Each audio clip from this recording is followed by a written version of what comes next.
ආයුබෝවන් තරුවනේ අද අපි 11 ශ්‍රේණියේ ප්‍රතිශත පාඩම කරමු. ඉස්සෙල්ලාම අපි බලමු මාසික වාරිකයක් කියන්නේ මොකක්ද කියලා. ලබාගත් ණය මුදලක් සඳහා මාසයකට ගෙවිය යුතු මුදලේ කොටසත් එම ණය මුදල සඳහා අමතරව මාසිකව ගෙවීමට සිදුවන පොලියක් යන මේ දෙකම එකතු කරපුවම අපි කියනවා මාසික වාරිකයක් කියලා. දැන් අපි බලමු මාසික වාරිකයක් පොලි රහිතව ගණනය කරන්නේ කොහොමද කියලා. මේ උදාහරණය අපි අරගෙන බලමු. රාජ්‍ය ආයතනයක සේවය කරන පුද්ගලයෙකුට උත්සව අත්තිකාරම් ලෙස රුපියල් 10,000ක මුදලක් ලබා දෙනවා. මේ ලබා දෙන්නේ පොලි රහිතව මාසික වාරික 10කින් ගෙවීම කරන්න. එම මුදල මාසිකව වැටුපෙන් අඩු කරනවා නම් එම මාසිකව වැටුපෙන් අඩු කරන මුදල හොයන්නේ කොහොමද කියලා අහනවා.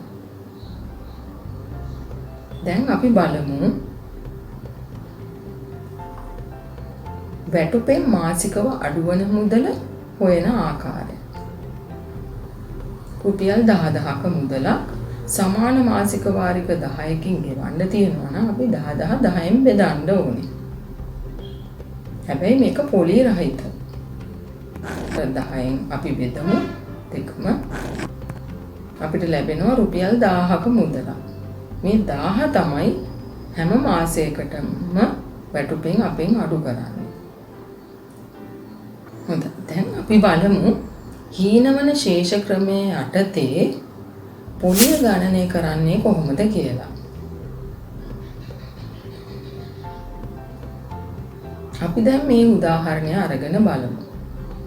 112ක වාර්ෂික පොලියක් යටතේ බැංකුවකින් රුපියල් 60,000ක මුදලක් අපි ණයට ගන්නවා. එම ණය මුදල සමාන මාසික වාරික 6කින් ගෙවන්න තියෙනවා. පොලිය අය කරනු ලබන්නේ හීනවන ශේෂ ක්‍රමයටලු. මෙහෙමනම් ඔහු විසින් ගෙවිය යුතු මුළු පොලිය අහනවා. හොඳයි. අපිට ණය මුදල විදියට ගෙවන්න තියෙන රුපියල් 60,000ක්නේ. අපි දැන් බලමු මාසකට ගෙවිය යුතු මේ ණය මුදලේ කොටස මොකක්ද කියලා. මේ 60,000 අපිට තියෙන වාරික 6කින් ගෙවන්නනේ. අපි 60,000ෙන් බෙදමු. එතකොට අපිට ලැබෙනවා රුපියල් 10,000ක මුදලක්. දැන් අපි බලමු වාර්ෂික පොලි අනුපාතකයේ දීලා තියෙන්නේ 12යි කියලා. ඊළඟට අපි බලමු මාසික පොලිය ඒ අනුව කීයද කියලා. මේ 12 අපි 12න් බෙදන්න ඕනේ. ඒ කියන්නේ 100ට 1ක්. දැන් අපි බලමු පළමු මාසයේදී පොලිය විදියට කීයක් අය කරනවද කියලා. දැන් අපිට ගෙවන්න තියෙනවානේ මුළු 60,000කම මුදල. මේ 60,000 මාසක පොලිය 100%න් අපි වැඩි කරලා බලමු. එතකොට අපිට ලැබෙනවා මේ විදිහට 100න් බෙදපුවම රුපියල් 600ක මුදලක්. මේක පළමු මාසයේ අපෙන් අය කරන පොලිය. ඊළඟට අපි බලමු දෙවන මාසයේ අපිට පොලිය කොච්චර ගෙවන්න තියෙනවද කියලා. රුපියල් 60,000ක්නේ කලින් මාසේ තිබුණේ. දැන් 10,000ක මුදලක් අපි මාසිකව අඩු වෙවි යනවා. හීනවන ශේෂ ක්‍රමයේ යටතේ. එහෙනම් දැන් අපිට තියෙන රුපියල් 50,000ක මුදලක් තමයි දෙවෙනි මාසේ ගෙවන්නේ. මේ මාසේ අපි පොලිය හොයන හැටි බලමු. 50,000 අපි මාසික පොලිය කියන්නේ 100%න් වැඩි කරනවා. අපිට පුළුවන් මේ විදිහට 100න් බෙදන්න. ලැබෙනවා දෙවන මාසේ පොලිය විදිහට රුපියල් 500ක්. දැන් මේ ආකාරයට අපි බලමු තුන්වෙනි මාසේ පොලිය කීයද කියලා. දැන් අපිට ගෙවන්න තියෙන රුපියල් 40,000යි. ඒකට 100ට 1ක පොලියක් අය කරන්න. එතකොට අපි 100න් බෙදමු. අපිට ලැබෙනවා රුපියල් 400ක ණය පොලියක් තුන්වන මාසයේ ගෙවන්න. ඊළඟට හතරවන මාසයේ අපි බලමු.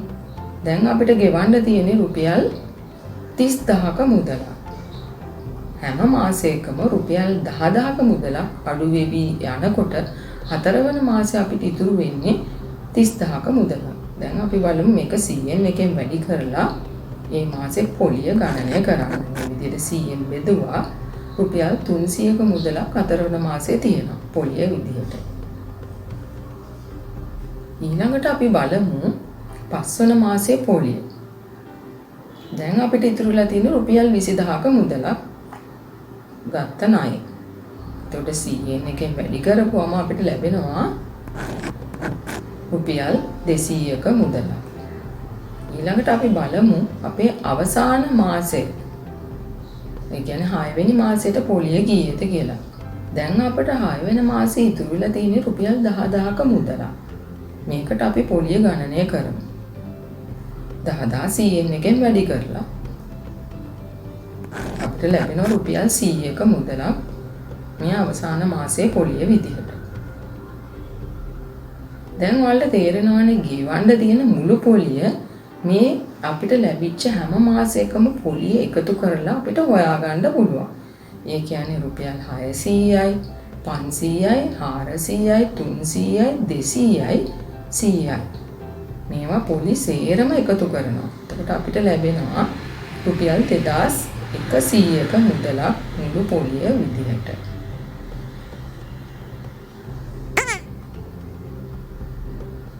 දැන් අපි බලමු තවත් ක්‍රමයකට මේ ගෙවන්න තියෙන ණය මුදලේ කොටස ඇසුරු කරගෙන පොලිය හොයන්න.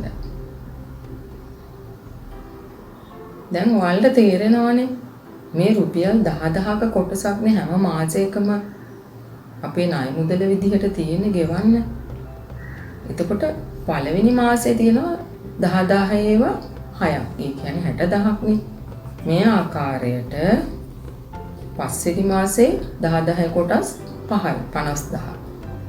මේ විදිහට හතරවෙනි මාසේ 10000 කොටස් 4ක්.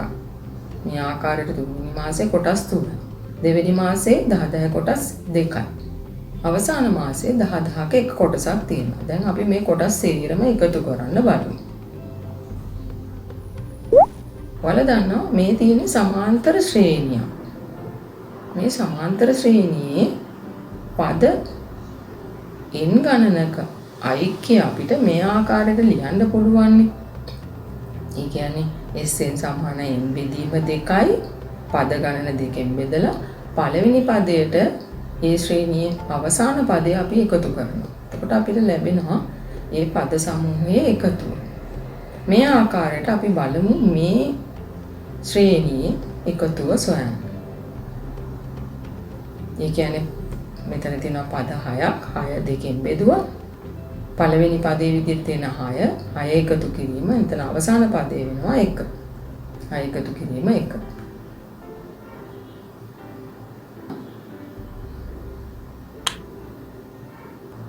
අපිට එතකොට මේ ඇසුරින් මෙන්න මේ ආකාරයට සූත්‍රයක් ලියා ගන්න පුළුවන්.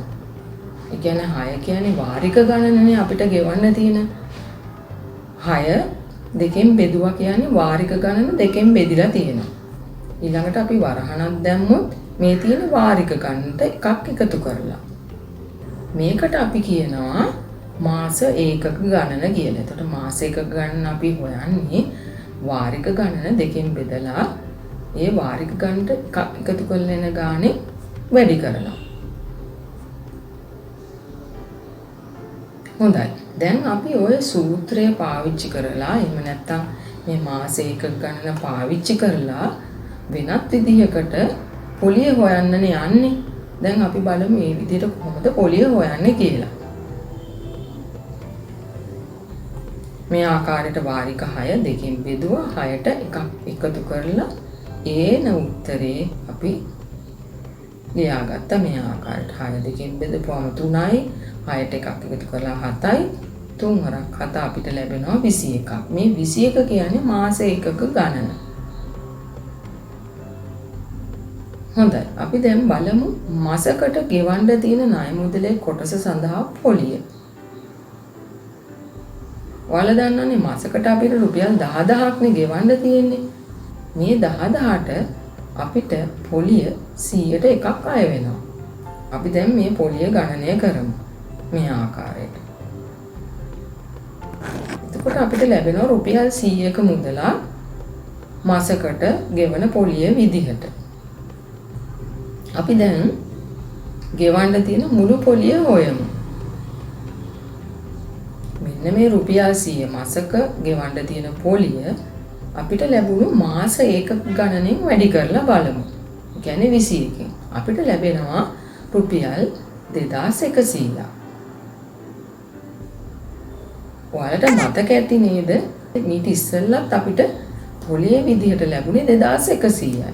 දැන් මේ ආකාරයට අපි මාස එකක ගණන මේ විදිහට ගණනය කරලා අපිට පහසුවෙන් මේ මුළු පොලිය හොයාගන්න පුළුවන්. හොඳයි. දැන් අපි බලමු හීනවන ශේෂ ක්‍රමයේ යටතේ මාසික වාරිකයක් ගණනය කරන්නේ කොහොමද කියලා. ඒකට අපි මේ උදාහරණය අරගෙන බලමු. අපිට මුදලට ගැනීමේදී රුපියල් 45000 වන පරිගණක යන්ත්‍රය සඳහා රුපියල් 9000ක් ගෙවනවා. ඊට පස්සේ ඉතිරිය වසරක් තුල සමාන මාසික වාරික වලින් ගෙවන්න තියෙනවා. එතකොට මේ ණය මුදල ගෙවන්නේ හීනවල ශේෂ ක්‍රමයේ යටතේ. වාර්ෂික පොලිය 118ක් අය කරනවා. එහෙනම් අපිට කියනවා මාසික වාරිකයක් ගණනය කරන්න කියලා. මේ මාසික වාරිකේ ගණනය කරන ආකාරය. පරිගණකයේ වටිනාකම රුපියල් 45000යි. මුලින් අපිට ගෙවන්න තියෙන්නේ රුපියල් 9000ක මුදලක්. ඒ කියන්නේ ගෙවීමට ඉතිරි වෙලා තියෙනවනේ රුපියල් 45000න් 9000ක් අඩු කරලා ලැබෙන මුදල. මේ 36000 තමයි අපිට ගෙවන්න ඉතිරි වෙලා තියෙන්නේ. ඊළඟට ණය ගෙවන්න තියෙන කාලය මාස 12යි. දැන් ඔයාලට පුළුවන් මාසකට ගෙවන්න තියෙන ණය කොටස සොයාගන්න. ඒක අපි හොයන්නේ 36000. මෙතනින් ලැබිච්ච 36000 මේ 12න් බෙදනවා. එතකොට අපිට ලැබෙන්නේ රුපියල් 3000ක මුදලක් ණය කොටස විදිහට මාසකට ගෙවන්න. හොඳයි. දැන් අපි බලමු මාස ඒකකයකට පොලිය කීයද කියලා. මේ රුපියල් 3000 අපිට වාර්ෂික පොලිය තියෙන්නේ 118නේ. 118න් වැඩි කරනවා. නමුත් වාර්ෂිකව නෙමෙයි අපි හොයන්න තියෙන මාස ඒකකයකට පොලිය. එතකොට අපි 12න් එකෙන් වැඩි කරන්න ඕනේ. එතකොට අපිට මේ විදිහට 100න් බෙදන්න පුළුවන්. ඊළඟට මේ 6න් බෙදුවා 18ට 6ව 3යි 12ට 6ව 2යි මේ දෙකත් අපිට බෙදන්න පුළුවන් 30ට 2ව 15යි. එතකොට අපිට ලැබෙන්නේ 15 3. මේ කියන්නේ රුපියල් 45ක මුදලක් මාස ඒකකයකට පොලිය විදිහට. හොඳයි. දැන් අපි බලමු පොලිය ගෙවන්න තියෙන මාස ඒකක ගණනය කරන්න.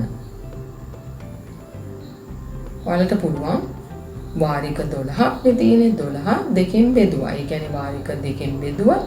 වාරික වලට එකක් එකතු කරා. 12ට එකක් එකතු කරලා මේ ආකාරයට අපි ගුණ කරමු. දෙවරක් වලින් කැපෙනවා 6යි. ඊළඟට අපිට පුළුවන් මේ 6 මේ ලැබෙන 13න් ගුණ කරන්න. ඒ කියන්නේ අපිට මාස ඒකක 78ක් ලැබෙනවා. දැන් අපි බලමු ගෙවන්න තියෙන මුළු පොලිය හොයන්නේ කොහොමද කියලා. ඔයාලට මතකයිනේ මාස ඒකකයට පොලිය අපි ගණනය කළානේ කලින් රුපියල් 45ක් ආවනේ. මේ තියෙන මාස ඒකක ගණන. ඒක අපි 45 78න් වැඩි කරා. එතකොට අපිට ලැබෙනවා ගෙවන්න තියෙන පොලිය විදියට රුපියල් 3510ක්. දැන් අපි බලමු ගෙවන්න තියෙන මුළු මුදල කීයද කියලා. ඔයාලට මතක ඇතිනේ අපි රුපියල් 9000 ගෙවුවට පස්සේ රුපියල් 36000ක මුදලක් තමයි අපිට ගෙවන්න ඉතුරු වුනේ. ඒ රුපියල් 36000ට මේ මුළු පොලිය එකතු කරනවා. එතකොට අපිට ලැබෙනවා රුපියල් 39510ක මුදලක් ගෙවන්න තියෙන මුළු මුදල විදිහට.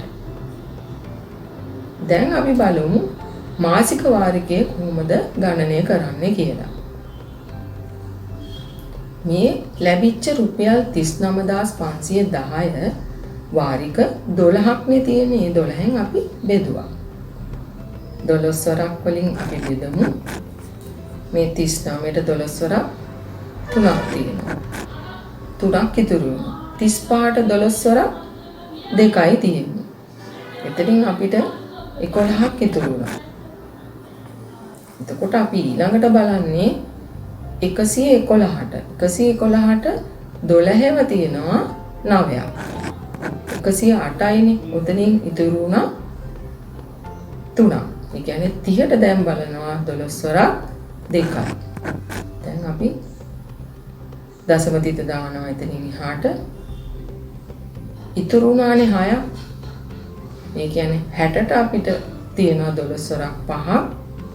ඊළඟට අපිට බිඳුව ලියන්න පුළුවන්. ඒ කියන්නේ අපේ මාසික වාරිකයේ වටිනාකම වෙන්නේ රුපියල් 3292යි 750ක්.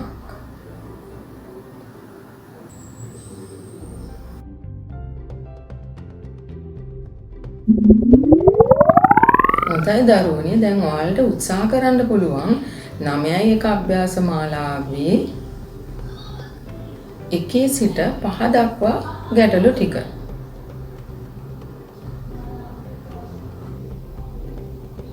හොඳයි, දැන් අපි බලමු හීනවන ශේෂ ක්‍රමය යටතේ පොලියේ අනුපාතිකය ගණනය කරන්න.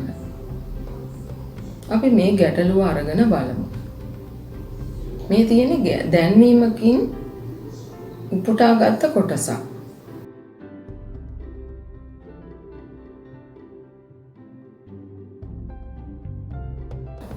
හොඳයි, දැන් අපි බලමු මේ දැන්වීම මොකක්ද කියලා. රුපියල් 50000ක් වටින රූපවාහිනී යන්ත්‍රයක් රුපියල් 10000ක් ගෙවලා ඉතිරිය රුපියල් 5980 බැගින් සමාන මාසික වාරික 10කින් අපිට ගෙවන්න තියෙනවා.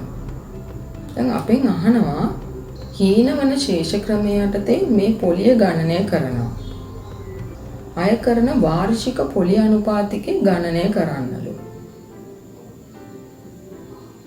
හොඳයි. දැන් අපි බලමු මේ රූපවාහිනී යන්ත්‍රයේ වටිනාකම රුපියල් 50000යි. පළමු අපි ගෙවලා තියෙන්නේ රුපියල් 10000ක මුදලක්නේ. ඒ කියන්නේ අපිට තව ඉතිරි වෙලා තියෙනවා රුපියල් 50000ක මුදලෙන් 10000ක මුදලක් අඩු කරලා, ඒ කියන්නේ රුපියල් 40000ක මුදලක් තව ගෙවන්න. ඊළඟට අපි බලමු මාසිකව ගෙවන්න තියෙන ණය කොටස. මේ රුපියල් 40000, ඒ කියන්නේ වාරික 10ක්නේ, 10න් බෙදන්න ඕනේ. ඒ කියන්නේ රුපියල් 4000ක මුදලක් වෙනවා මාසිකව ගෙවන්න තියෙන ණය කොටස. ඊළඟට අපි බලමු වාරික ලෙස ගෙවන්න තියෙන මුළු මුදල. රුපියල් 5980ක් ගෙවන්න ඕනේනේ එක වාරිකයකට. ඒ වගේ 10ක්. ඒ කියන්නේ රුපියල් 59800ක් අපිට වාරික ලෙස ගෙවන්න තියෙනවා තව මුළු මුදල විදිහට. එහෙනම් ගෙවන්න තියෙන මුළු පොලිය අපිට හොයාගන්න පුළුවන් මේ රුපියල් 59800 මේ 40000 අඩු කරලා ලැබෙන උත්තරේ. ඒ කියන්නේ ගෙවිය යුතු මුළු පොලිය වන්නේ රුපියල් 19800ක් නේද? හොඳයි, අපි දැන් බලමු මේ මාස එකක ගණන කීයද කියලා. වාරික 10යිනේ. 10 දෙකෙන් බෙදුවා 10ට එකක් එකතු කරා. එතකොට අපිට ලැබෙනවා දෙකෙන් බෙදුවා 5යි. අපිට තියෙන්නේ 5 මේ ලැබෙන 11න් වැඩි කරන්න. ඒ කියන්නේ මාස එකක ගණන 55යි. හොඳයි. දැන් අපි බලමු මාස ඒකකයකට පොලිය කීයද කියලා. ඔයාලට ලැබුණානේ රුපියල් 19800ක මුදලක් පොලිය විදියට.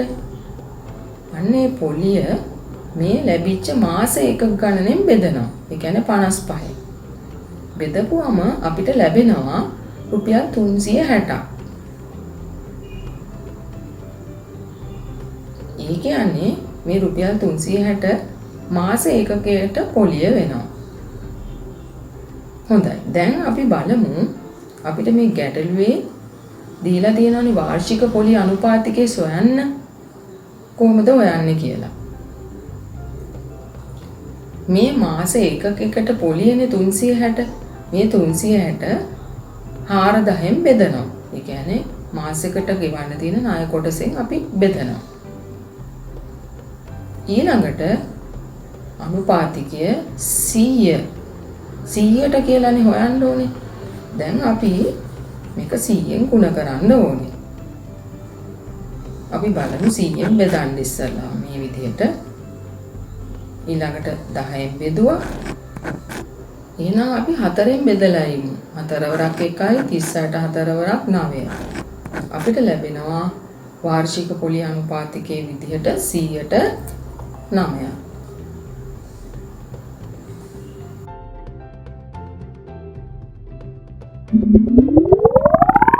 එහෙනම් දැන් ඔයාලට උත්සාහ කරන්න පුළුවන් 9යි එක අභ්‍යාස මාලාවේ 5 6 7 ගැටලු ටික. දැන් අපි බලමු සුළු පොලිය අනුපාතිකයේ යටතේ පොලිය ගණනය කරන්නේ කොහොමද කියලා. මේ පොලිය අපිට ගණනය කරන්න පුළුවන් තැන්පත් කළ මුදල වැඩි කරනවා වාර්ෂික පොලිය අනුපාතිකයෙන්. ඒ කියන්නේ 100ට ගානේ. මේක වැඩි කරනවා කාලය අවුරුදු වලින්. එතකොට ඔයාලට ලැබෙන්නේ සුළු පොලි මුදල.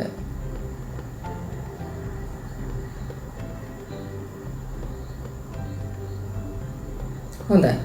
දැන් අපි බලමු මෙන්න මේ ගැටලුව. 108ක වාර්ෂික සුළු පොලිය අනුපාතිකයක් යටතේ රුපියල් ලක්ෂයක ස්ථීර තැන්පතුවක් ලෙස බැංකුවක ආයෝජනය කරනවා පුද්ගලයෙක්. මේ පුද්ගලයා අවුරුදු දෙකක් අවසානයේ ඔහුට හිමිවන මුළු මුදල හොයන්න කියනවා. හොඳයි. දැන් අපි බලමු පොලිය කොහොමද ගණනය කරන්නේ කියලා. ඔහු ස්ථීර තැන්පතුවක ලක්ෂයක්නේ තැන්පත් කළේ නේද? ආයෝජනය කළේ. එතකොට තැන්පත් මුදල වැඩි කරනවා වාර්ෂික පොලිය අනුපාතිකයේ 108යි වැඩි කරනවා අවුරුදු දෙකෙන්. එතකොට මේ ආකාරයට අපිට 100ෙන් ඉස්සලම බෙදන්න පුළුවන්. මේ විදිහට අපිට ගුණ කරපුවම ලැබෙනවා රුපියල් 16000ක මුදලක්. මේ තියෙන්නේ පොලිය. ඒ කියන්නේ ස්ථාවර තැන්පතුවෙන් අපිට ලැබුණු පොලිය. එතකොට අපෙන් ඇහුවේ හිමිවන මුළු මුදලනේ. එතකොට අපි මොකද කරන්න ඕනේ? අපි තැන්පත් කරපු නැත්නම් ආයෝජනය කරපු ලක්ෂයට මෙන්න මේ 16000 පොලිය එකතු කරන්න ඕනේ. ඒ කියන්නේ 116000ක් අපිට ලැබෙනවා මුළු මුදල විදිහට. එහෙම නැත්නම් අපි වෙනත් ආකාරයකට කිව්වොත් 116000ක් අපිට ලැබෙනවා මුදල විදිහට.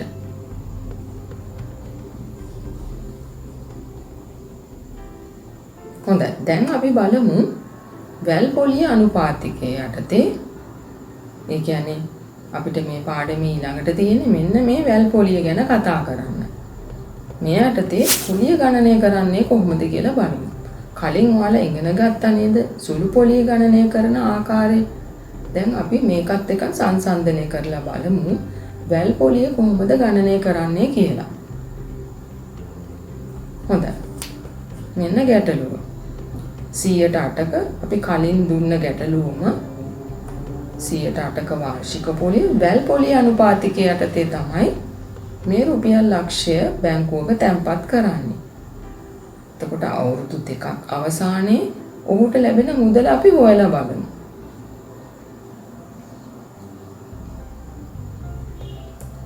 හොඳයි. මේ යටතේ අපිට ක්‍රම දෙකක් තියෙනවා වැල් පොලිය ගණනය කරන්න. අපි ඒකෙන් පළවෙනි ක්‍රමය අරගෙන බලමු.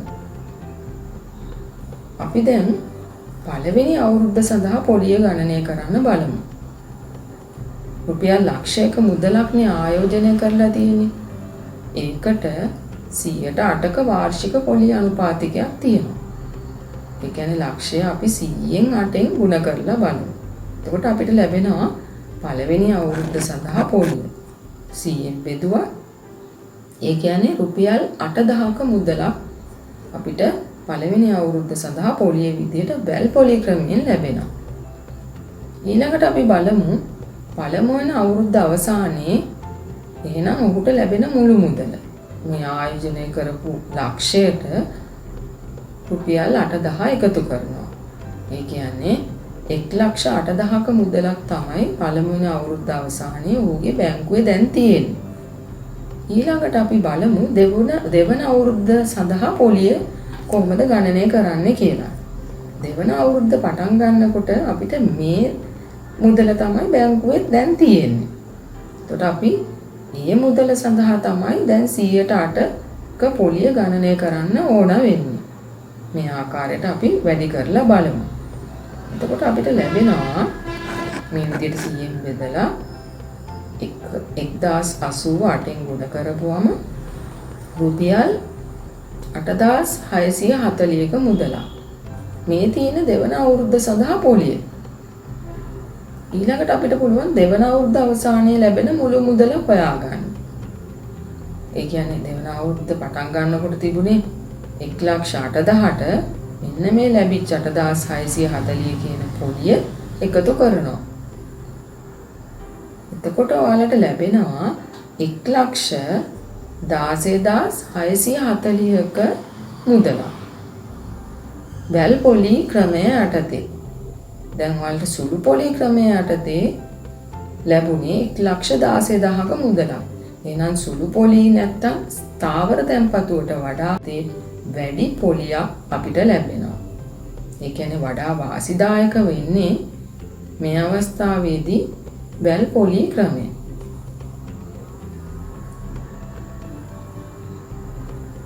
හොඳයි. මම ඔයාලට කිව්වනේ වැල් පොලි හොයන්න ක්‍රම දෙකක් තියෙනවා කියලා.